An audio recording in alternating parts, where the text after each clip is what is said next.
Digital arrest কাণ্ডে অন্ধ্রপ্রদেশ থেকে আরো দুজনকে গ্রেফতার করলো কোচবিহার জেলা পুলিশ। ভাইজ্যাক থেকে সেখান থেকেও দুজনকে গ্রেফতার করেছে কোচবিহার জেলা পুলিশের তদন্তকারীরা।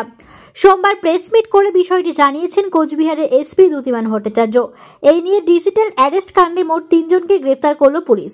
কিছুদিন আগে বক্সিরহাট থানা এলাকায় এক ব্যক্তিকে ডিজিটাল অ্যারেস্ট মোড়কে ভয় দেখিয়ে টাকা হাতিয়ে নেওয়ার অভিযোগ উঠেছিল। আগে একজনকে গ্রেফতার করা হয়েছিল, এবার নতুন করে দুজনকে গ্রেফতার করা হয়। তো 1 ফেব্রুয়ারি আমরা একটা প্রেস কনফারেন্স করেছিলাম, যেখানে আমরা বলেছিলাম যে আমাদের সাইবার ক্রাইম পিএস এর যে 1 নম্বর কেস, যেটাতে একটি ডিজিটাল অ্যারেস্টের ঘটনা ঘটেছিল তুফানগঞ্জ সাব ডিভিশনে, তাতে আমরা অন্ধ্রপ্রদেশের বিশাখাপত্তনম থেকে একজনকে ধরি। তার নাম ছিল পিল্লা নানি।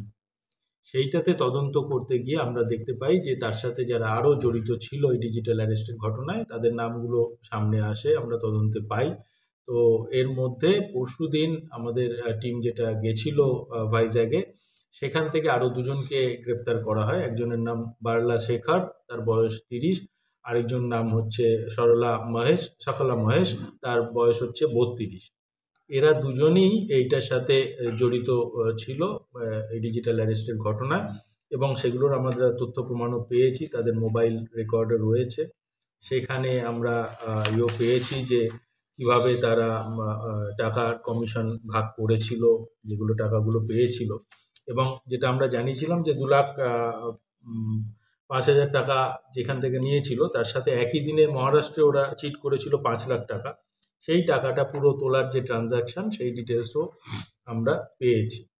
তো এইভাবে আমরা ডিজিটাল অ্যারেস্টের এই কেসটা আমরা তদন্ত করে এটা একটা ভালো পরিণতি আমরা দিতে পেরেছি। এর সাথে আরও কারো যদি জড়িত থাকে, আমরা সেটাও খুঁজে বার করব। স্যার, এদের কোথা থেকে ঠিক অ্যারেস্ট করা হলো এবং এরা এখান থেকে বলে দিচ্ছি, আমাদের এখান থেকে সাইবার ক্রাইম পিএস এর যে তদন্তকারী officer sub inspector Bipon Subba, তার নেতৃত্বে আমাদের 4-5 জনের একটি টিম গেছিল এবং ভাইজ্যাক থেকে তাদের ধরে আনা। এরা কত টাকা মোটামুটি ইয়ে করেছিল বলা যেতে পারে? বলে দিচ্ছি। কোচবিহার জেলাতে তো